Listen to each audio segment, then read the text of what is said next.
नमस्कार मित्रांनो, कुण्या राजाची गराणी या मालिकेच्या आजच्या भागामध्ये कबीर हा उमेरबरोबर बाहेर उभा असतो आणि त्याच वेळेस कबीरला गुंजाला पहिल्यांदा हळद लागल्याचे आणि जेव्हा लग्न लागत असताना गुंजाच्या पदराने जो पेट घेतलेला असतो तर कबीर धावतच गुंजाचा तो पदर विझवण्यासाठी पळत जातो आणि जेव्हा मृण्मयीला हे सत्यनारायणाच्या वेळेस गुंजाने नाव घ्यायचे अगोदर कसे शिकवले ते सर्व क्षण त्याला आठवतात। तेव्हा उमेर हा कबीरला टेन्शनमध्ये बघून म्हणतो की कशाला इतके टेन्शन घेतो, अरे कालच तुझे बिरादर लग्न झाले। तेव्हा कबीर म्हणतो की अरे सर्व गुंता हा वाढतच चाललेला आहे। तर उमेर म्हणतो की अरे ते तर दिसतेच, परंतु गुंजाचं काय करणार। तेव्हा कबीर हा उमेरवर रागवतो आणि तुला फक्त त्या गुंजाचंच घेणं देणं आहे का, येथे माझ्या मनाचा गुंता हा वाढत चाललाय। कबीर म्हणतो की अरे लग्न झाले माझे आता आणि आता हे सर्व मला एक चुकीचे आणि गुंतागुंतीचे वाटायला लागले आणि त्यात मृण्मयी पण त्यामध्ये माझं मन मला अडवून ठेवतंय आणि यामध्ये काय करू तेच मला समजत नाही, कारण हे सर्वसाठी मला वेळ हवाय आणि हे सर्व सॉर्ट आउट करण्यासाठी मला वेळ हवा आहे। तेव्हा उमेर विचारतो की हे सर्व केले कोणी, पोलीस निघून गेल्यानंतर गुंजाला कोणी थांबवले, तूच ना, आणि आता म्हणतो की तिचं जे काही व्हायचं ते होऊन दे। तेव्हा कबीर म्हणतो की अरे तुला काय वाटतं की मी गुंजाला का थांबवले असणार। तेव्हा उमेर म्हणतो तुझ्या मनामध्ये तिच्याबद्दल काहीतरी आहे म्हणून। तेव्हा कबीर म्हणतो की एक मिनिट, माझ्या मनामध्ये तिच्याविषयी काही आहे, मी तिच्यावर प्रेम करतो असे काही म्हणायचे का तुला। तेव्हा उमेर म्हणतो की तू खरंच तिच्यावर प्रेम करत नाहीस का, मग तू उगाच तिला थांबून ठेवले का। तेव्हा कबीर म्हणतो की तुमच्या सर्वच मुलांचा हा प्रॉब्लेम आहे की एखाद्या मुलाने एखाद्या मुलीला फेवर जर केले, त्या मुलाचं त्या मुलीवर प्रेम आहे असे तुम्हाला वाटते आणि मग प्रेम नसेल तर त्या मुलाने तिचा तिरस्कार करायला हवा असे तुम्हाला वाटते। असे काही नसते, प्रेम आणि तिरस्काराच्या पलीकडे सुद्धा काही नाती असतात, जी नाती मोलाची आणि पवित्र असतात। तर उमेर विचारतो की कसलं नातं। तेव्हा कबीर म्हणतो की गुंजाशी माझं जे नातं आहे ते कृतज्ञतेचं आणि माणुसकीचे आहे। तेथे डोंगरवाडीत असताना गुंजाने माझा जीव वाचवला आणि मी जिवंत राहावा म्हणून ती या नात्यामध्ये गुंतली गेली, हे मी कधीच विसरू शकत नाही। आणि येथे मुंबईत आल्यानंतर मी तिला त्या आश्रमात सुद्धा घेऊन गेलो होतो, परंतु तेथे सुद्धा तो भूत्या आला म्हणून मला गुंजाला तेथे सुद्धा ठेवूशी वाटले नाही। तेव्हा उमेर कबीरला शांत करतो आणि आता गुंजाचे काय करायचे ते तर सांग असे विचारतो। तेव्हा उमेर परत म्हणतो की आता ह्या प्रश्नाचे उत्तर शोधायची वेळ तर निघून गेली, परंतु आता यावर काय निर्णय घ्यायचा तो योग्य घे आणि नीट विचार करून। तेव्हा कबीर म्हणतो की आता मला असे वाटते की जावे आणि तिला डोंगरवाडीला ठेवून यावे। तेव्हा कबीर रागाने तेथून जायला निघतो तर उमेर धावत त्याच्या मागे येतो आणि तू जर त्या गुंजाला डोंगरवाडीला सोडून आला तर तुझ्या जीवाला किती धोका आहे, कारण ते गावठी लोक हे तुझ्यावर अटॅक करतील। तेव्हा कबीर उमेरला म्हणतो की आता तुझी गुंजाबद्दलची काळजी कुठे गेली रे, आणि माझ्यावर अटॅक होईल हे तर लगेच तुझ्या लक्षात आले।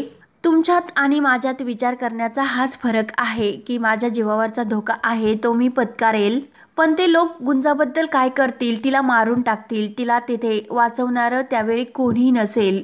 येथे असताना प्रत्येक संकटामधून मी तिला वाचवले आणि हे सर्व मी तिच्यावर प्रेम करतो म्हणून नाही, कारण तिच्याबद्दल कृतज्ञता वाटते म्हणून मी हे सर्व काही करतो, परंतु तुला आणि जगाला मात्र हे काही वेगळे दिसते। तुम्हाला फक्त प्रेम आणि तिरस्कारच दिसतो, तुम्हाला माझं आणि गुंजाचं नातं कधीही समजणार नाही। गुंजाच्या मनामध्ये काय आहे ते मला माहिती आहे, परंतु माझं गुंजावर प्रेम नाही, मला फक्त गुंजाबद्दल काळजी वाटते आणि या सगळ्याच्या बदल्यात मला जे काही प्रायश्चित्त आणि शिक्षा करायची असेल ते मी करू शकतो। तेव्हा लगेच उमेर म्हणतो तुझ्या प्रायश्चित्ताने काय होईल की तिकडे डोंगरवाडीला जो काही वनवा पेटेल ना त्याने तुझ्या घराला आग लागेल, हे लक्षात येते का कबीर तुझ्या। तेव्हा कबीर म्हणतो की हे सर्व माझ्या लक्षात येते आणि हे सर्व मृण्मयीने समजून घ्यावे असे मला वाटते। कबीर म्हणतो की माझ्या प्रेमावर फक्त मृण्मयीचा अधिकार आहे आणि तो अधिकार मी तिला नाही देऊ शकत। आईला दिलेलं वचन मी पूर्ण केलं, मृण्मयीला दिलेला शब्द मी पाळला। तेव्हा उमेर म्हणतो की मग गुंजाशी झालेले लग्न त्याचे काय। तेव्हा कबीर म्हणतो त्या लग्नाला मी लग्न मानतच नाही, कारण गळ्याला कोते लावून झालेलं ते लग्न आहे। मी एक तक्रार केली असती तर त्याच्यातून अलगद असा निष्ठून आलं असतं, परंतु गुंजाचं काय। तिच्या गावाकडच्या लोकांनी तिला व्यवस्थित जगून दिले नसते। तिच्याबरोबर जे काही घडले आणि घडते त्यात मी सुद्धा तितकाच भागीदार आहे आणि मला माझ्या आयुष्यामध्ये फक्त मृण्मयी हवी आणि गुंजा सुद्धा मला संकटात सापडायला नको, म्हणून हे सर्व काही नियतीच ठरवते। यामध्ये माझी सुद्धा काही चूक नाही, मृण्मयीची सुद्धा नाही आणि गुंजाची सुद्धा नाही। आणि मी मृण्मयीचा नवरा आहे, ती बायको आहे माझी, मग आमच्या नात्यामध्ये ह्या गाठी कुठून आल्यात? तेव्हा उमेर म्हणतो की कबीर मी तुझा मित्र आहे, मला हे सर्व समजते। तेव्हा कबीर म्हणतो की अरे म्हणूनच मी तुला हे सर्व सांगतो, परंतु आता ह्या सर्वातून जर बाहेर पडायचे असेल तर गुंजाला डोंगरवाडीला सोडून यायलाच हवे। कबीर म्हणतो की मला हे सर्व झाल्यानंतर जगाने काही नाव ठेवले तरी चालेल। तर उमेर म्हणत असतो की अरे एकीकडे ती मृण्मयी तुझ्यावर प्रेम करते, ती तुझ्याबरोबर स्वप्न बघते आणि एकीकडे ती गुंजा तुमची स्वप्न पूर्ण व्हावी म्हणून रूम सजवते। इतके समर्पण आणि ते पण या काळामध्ये खरंच खूप अवघड आहे, म्हणून उमेर हा कबीरला समजावतो। तर उमेर तेथून निघून जातो। तर कबीर विचार करतो की दोघी जणी सुद्धा माझीच काळजी करतात आणि तर मला मृण्मयी हवी आणि गुंजाची सुद्धा काळजी वाटते। कशातून किती अर्थ काढायचे आणि कशाला उत्तर द्यायची, एक वेळेस मी मृण्मयीला उत्तर देईल, तिला समजावेल, पण गुंजाला काय उत्तर मी देऊ याचाच विचार करत असतो। त्यानंतर इकडे कविता आणि गुंजा ह्या रूम सजवत असतात। कविता ही गुंजाला सांगत असते की ह्या पाकळ्या आहे ना त्याचा मस्त असा आपण हार्ट बनवूयात। गुंजा म्हणते की हार्ट म्हणजे दिलच ना। तेव्हा कविता म्हणते की सोबत एक काम करू, आपण चादऱ्याखाली ना पापड भाजून टाकूयात। तेव्हा गुंजा म्हणते की पापड म्हणजे रात्री भूक लागली तेव्हा खाण्यासाठीच का? तर सुबोधला हसू येते आणि कविताला सुद्धा। गुंजा म्हणते की आओ एखाद्या भांड्यात ठेवायचे असतात। तेव्हा सुबोध म्हणतो की गुंजा जेव्हा तुझे लग्न होईल तेव्हा तू सुद्धा अशी चादरीखाली तपासून बघत राहा की पापड आहे की नाही।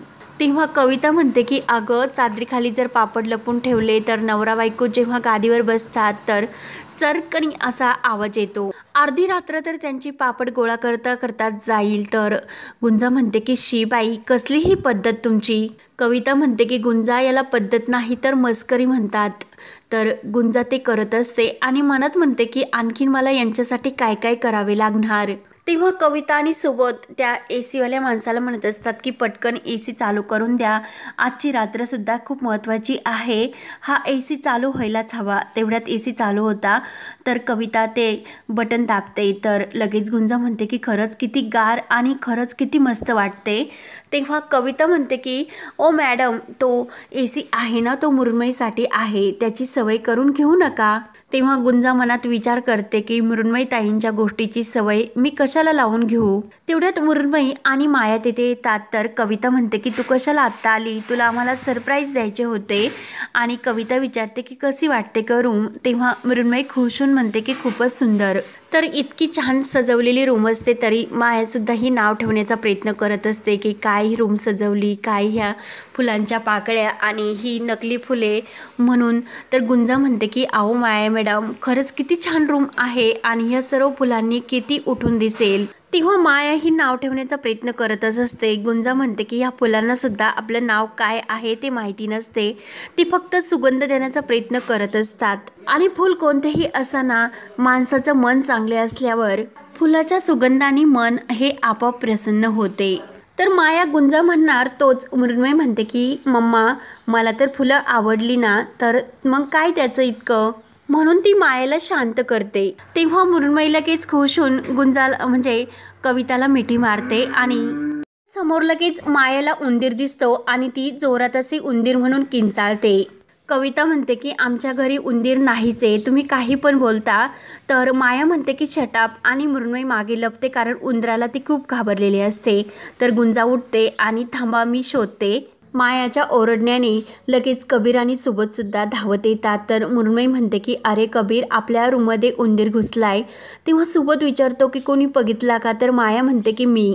तेव्हा मायाला परत उंदीर दिसतो आणि सुबोध म्हणतो की तुम्ही कधी उंदीर बघितलेलाच नाही, तुम्हाला कसा ओळखता येतो? तर माया त्याला शटाप बोलते आणि मृण्मयीला लगेच तो उंदीर दाखवते। तेव्हा लगेच गुंजा शोधत असते आणि माया ही रागवते आणि कबीर मला तुझ्याशी बोलायचे, तू बाहेर ये, असे एका सेकंदात आला पाहिजे अशी लगेच त्याला चेतावणी देते। तर गुंजा म्हणते की लागली वाट आणि आता ही बाई यांना काय बोलणार माहिती नाही. तर मृण्मयी घाबरते. तर कबीर म्हणतो की चला आता काही यांचे ऐकून घ्यावे लागणार माहिती नाही. माया बाहेर येते आणि सर्वजण तिथे बसलेलेच असतात. तर माया जोरात म्हणते की घर आहे की झोपडपट्टी. सर्वेश्वर म्हणतो की माया काय झाले ओरडण्यासाठी, आता तर AC सुद्धा लागलेला आहे. तेव्हा माया म्हणते की उंदीर आलाय घरामध्ये. तेव्हा सर्वेश्वर म्हणतो की अगं उंदीरच आलाय ना, साप तर नाही ना आला. माया म्हणते की साप येण्यासाठी कितीचा वेळ लागणार आहे. तेव्हा कबीर म्हणतो की आओ मामी काय बोलता, साप कसा आतमध्ये येणार.